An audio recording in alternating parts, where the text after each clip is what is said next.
Welcome to NCTV. I'm Lou Sitzer, your host, and I would like to tell you about today's program. It's quite an unusual one. We have Harold Blickenstaff, a member of our local community, and a man I've known for about 35 years locally here. But something I didn't know about Harold is that he participated in a starvation experiment in this country towards the end of World War II. Harold, welcome to the program. It's an honor to have you here, and we look forward to learning a lot about what you participated in. A new book will be released, I believe. It is out now, and I notified my children that it is available. And Jacob wrote and said that it's available at Amazon if anybody is interested in getting it. Well, I'm sure we'll be seeing it here in our local bookstores. Do you know if there's any planning to have the author, Todd Tucker, here, or? One of the local book dealers is negotiating with him to see whether or not he will come and visit to promote the book. Okay, well, tell us, please, for one thing, how is it that you were involved? Two things. How is it that you were involved in this experiment, and what was the experiment? Well, first of all, I was a conscientious objector in World War II, and a great many human guinea pig experiments were done on conscientious objectors during the war. One of my older brothers was involved in one at Northwestern University, and the government didn't really set up alternative. The draft law said that people, because of religious training and belief, were opposed to participation in war, should do work of national importance under civilian direction. But the government did nothing to set up these programs, and it was up to the historic peace churches, the Church of the Brethren, the Mennonites, and the Society of Friends or Quakers, organized the various alternative service programs. And they were actually behind and responsible for this experiment, which was conducted at the Laboratory of Physiological Hygiene at the University of Minnesota under Dr. Ansel Keys. And Keys had became important because he designed the K ration, which was the basic nutritional supplement that was given to soldiers during the war, and subsequently has done a great deal of research on the effects of nutrition. And so this was quite a serious experiment. It happened at a university in Minnesota. Where did it take place? And how is it that you were able to participate or were willing to participate in it? Well, once they decided that it could come about, though, they asked people to volunteer, and there were about 200 men in civilian public service, which was the name of the program for conscientious objectors, that volunteered. And they selected 36 of us out of the 200 that volunteered, and they looked particularly for people who they wanted people who could get along with other people, because they knew it would be a very severe. They didn't really, I think, anticipate it being as rigorous as it turned out to be, but they knew that they had to have people. And it was a very unusual group of conscientious objectors in that you may not know, but during World War II, the most common kind of conscientious objector was a religious fundamentalist who said, the Bible says thou shalt not kill, and therefore my job is to obey the Bible. This group were philosophical pacifists rather than religious fundamentalists. All of them had had at least 2 years of college experience. Some were college graduates, and one was a lawyer, and so it was a very educated and talented group of men that they put together.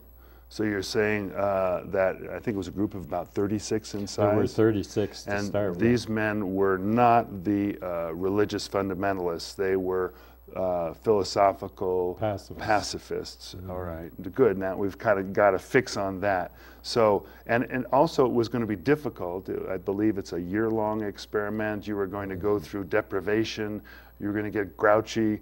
Were you living together at that time, housed? Well, we were housed in the football stadium at the University of Minnesota in a big dormitory. The objectives of the experiment were twofold. One, to find out what happens to people physically, mentally, psychologically as a result of starvation. And then secondly, to find out the most efficient way of rehabilitating people who have starved as to caloric level, whether different percentages of protein in the diet would have a significant effect, and whether or not supplementary vitamins would have a significant effect. And this experiment was designed to last a year with 3 months of standardization period in which if they were going to find out how we were affected by starvation, they had to find out while we were normally, and they tried to get us on a somewhat common nutritional basis. And and then there was 6 months of semi-starvation in that we got something to eat in the way we're trying to give us a diet similar to what people in Central Europe were getting at that time, because there was a great deal of starvation in Central Europe, not only in concentration camps, but in many areas of the population. So this experiment was really meant as a way to nurse people back in Europe and Eastern Europe who had gone through starvation due to the war. That was then in order to find out how to rehabilitate, there was a 3 months rehabilitation period in which they rehabilitated at different ways in order to find out the most efficient way of rehabilitating us as a group of young men. We were all between the ages of 20 and 30, and I was next to the youngest. There was one fellow that was about a couple months younger, but I was 20 years old at the time. And in my own personal experience, I weighed 165 when I went there. During the standardization period, I lost 15 pounds, so at the start of the semi-starvation, I weighed 150. And so my goal, they said, you shall lose 25% of that, which is 37.5 pounds, so my goal was 112.5, which was supposed to be lost on a parabolic curve, losing the fastest to start with and then leveling off. But one of the things that they found out was that at that stage of malnutrition, weight is no longer a very reliable indication, because as the body loses muscles and tissue, it replaces it with water. And they figured that most of us were carrying 10 to 15 pounds of extra water around, and that by losing 25% of our normal weight, we lost about 80% of our big muscle strength. So I became quite feebl. I see. When you lose 80% of your... So you brought some pictures in of yourself as you participated in this experiment, and I'm just wondering if we get them up on the screen, can you tell us where you were during this, as we look at you now in this experiment, at what point were these photographs taken?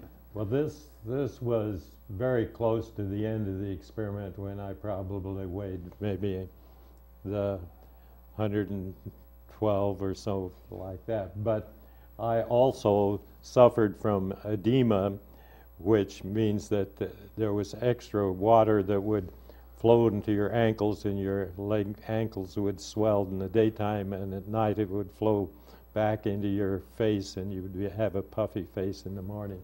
You can't really see that in those pictures. Were you limited in the amount of water you could drink? No, we weren't limited in the amount of water.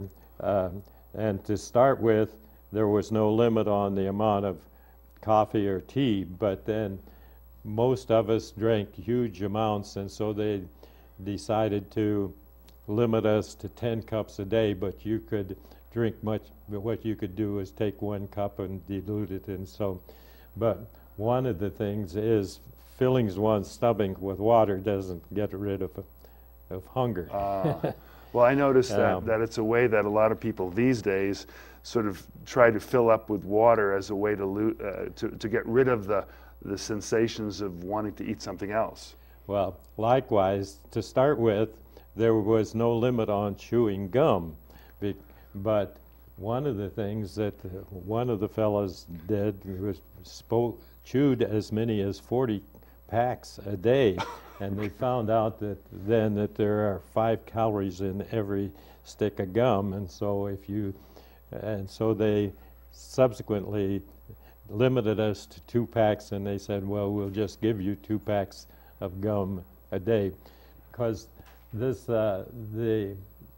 one of the things that this book, The Great Starvation Experiment, documents quite well is that the laboratory, I think, was a bit surprised by how powerful starvation is psychologically and physiologically, but also how well the body, what all the things the body does in order to try to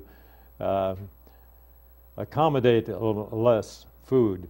For instance, our whole metabolism slowed down considerably, and the basic pulse rate on the average of the group, that means the basic pulse rate is how rapidly your heart is beating when you are completely at rest, and it went down to about 35 beats a minute, wow, which isn't ticking over very rapidly.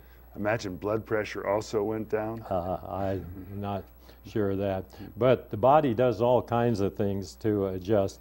Our sperm counts went down also, and one of the, and though they tested this very thoroughly in every way, both intellectually and psychologically, and they found that there was no deterioration in intellectual power, that the group was a very talented and intelligent group, and there was no deterioration in that. There were very significant psychological changes, however, and they tested us with what was called the Minnesota Multiphasic Personality Inventory. MMPI, I'm familiar with it, yeah. And we took it about once a week throughout the whole thing, and they found great psychological changes, elation and depression, and men found various ways of coping with the situation. One of the techniques that I used was that I made arrangements with the laboratory to work in their wood shop, and I found that by going and working in the wood shop, and I could sometimes forget how hungry I was. I think there's never been anything in my life that I looked forward to being over with as much as this. Not so much because of the physical discomfort, but the fact that the things that I really enjoyed doing, I no longer could do or wanted to do. That during the standardization period, the group was very active musically. I sang in a box society. I played ping pong. I was quite athletic. I was really a jock at that time. And one of the fellows was an actor, and he was in plays and so forth. And we also had classes to prepare ourselves to do relief and reconstruction work once the war was over. As we starved, all of these things stopped. The classes stopped. I couldn't be athletic. So the kinds of things that really I enjoy doing and seem to make life worthwhile went. So the word that comes to mind is lethargy. It sounds like a lethargy set in. What did you do? I mean, you had less energy. You became interested in food. Food became the thing that your life revolved around. Really? Now, we were required to do a certain amount of exercise. We had to walk 22 miles a week and put in time on a treadmill, and we had to do this also to continue to lose weight. And I pushed myself to, if you didn't, as your body adjusted to smaller amounts of food, if you didn't lose weight, they would take away some of your food, and so that you would continue to lose weight. And I started on about 1,500 calories a day. As my body adjusted, they had to cut me to about 1,000 calories a day in order to continue to lose weight. And so I would push myself to try to make sure that they didn't cut me further. But their whole world revolved around food. And I had dated a girl before the starvation started, and I was no longer particularly interested in the opposite sex, and that this was true of most of the men. If you went to a movie, you weren't particularly interested in the love scenes. You noticed every time they ate and what they ate.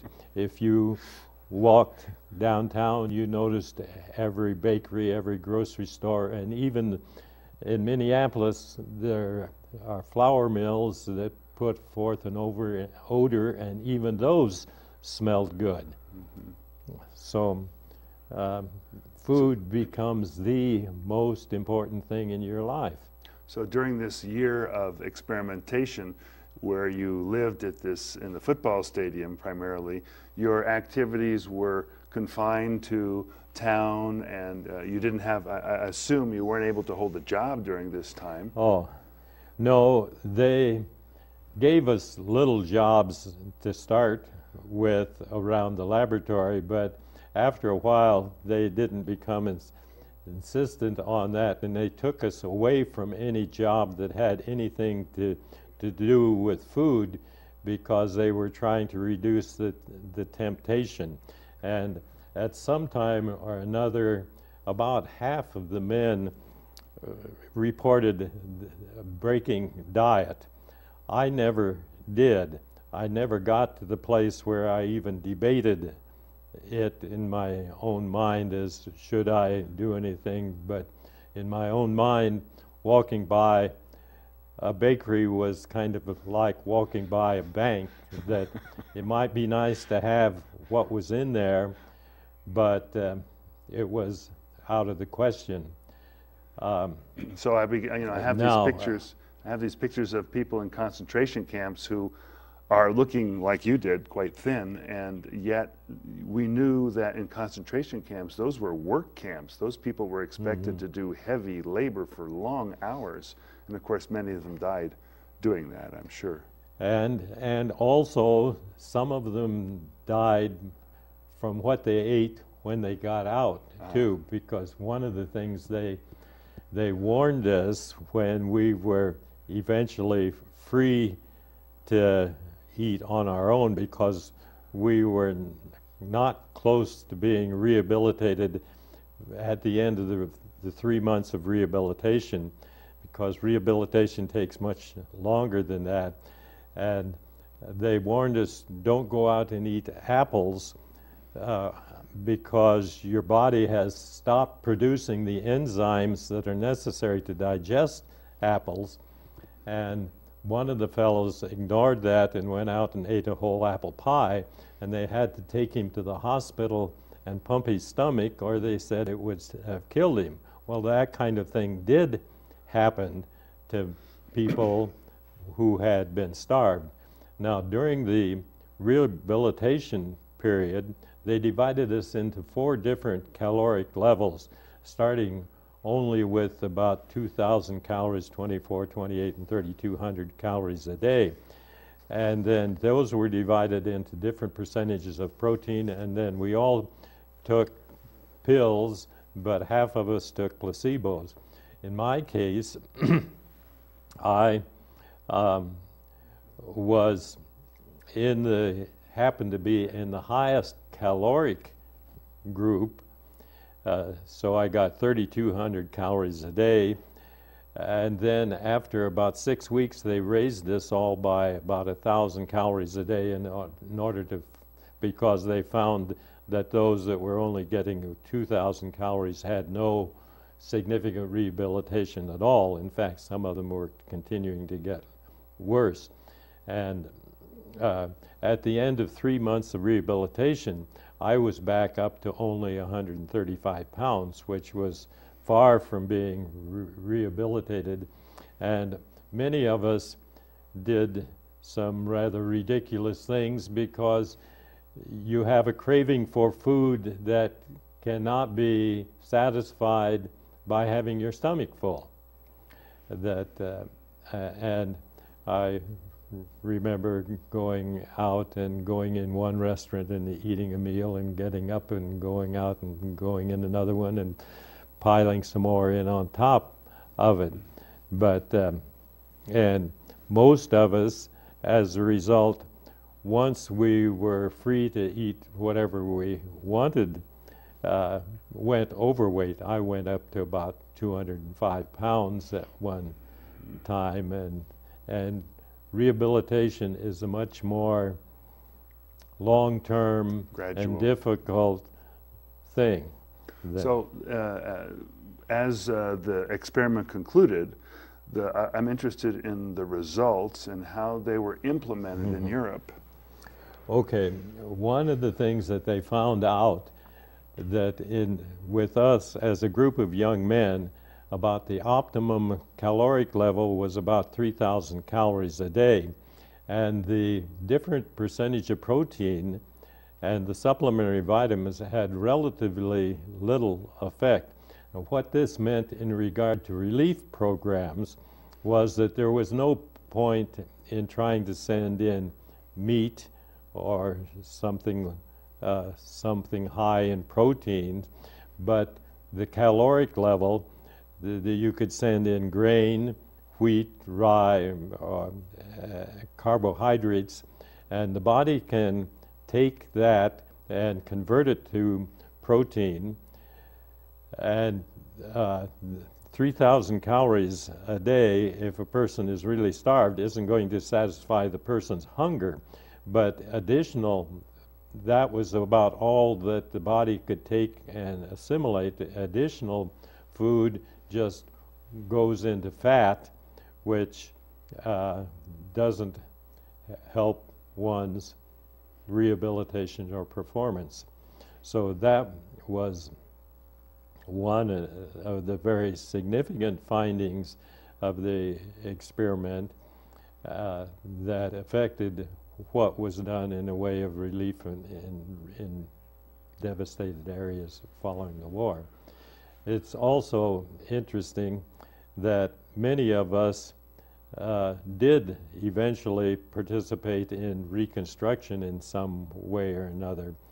My own experience was that I spent 2 years in Europe in 1948 to 50 with the American Friends Service Committee, aiding in the reconstruction of some of the devastated areas. One of these was a year in Poland, where we worked hauling building materials and supplies for people who wanted to rebuild areas of Poland that were very heavily devastated by the Russian-German front, and then another year in international voluntary work camps in Germany and also in Greece, because Greece had had devastation from a civil war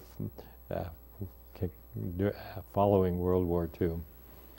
Well, Harold, I really want to thank you for this highly informative program, and also let the public know that we have this book which will be appearing in our local bookstores, The Great Starvation Experiment. You'll probably be hearing more about it, but also it sounds like a great read, so I encourage people to go and find out. Also, I'm sure our libraries will carry it as well. And again, thank you so much for coming on our show. It's been wonderful to see you again, and really appreciate your comments. Well, I'm happy to have the opportunity to talk about it, because it's probably one of the most significant things in my life. I'm sure it's stayed with you. One last question, and then we'll wrap it up. What were the long-term effects?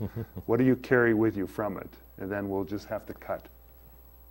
Well, it's hard to look at that myself, but one of the effects is that I can't throw away food, that I always clean my plate, and I just can't, because literally everybody licked his plate during the experiment, and we resented if anybody came and visited us and threw away food. Well, it's a good lesson for all of us. Many of these things are if somebody, I highly recommend this book because it details many of these things much more than what I have. Okay. Thanks again. We'll be continuing with NCTV interviews, so stay tuned. That was great.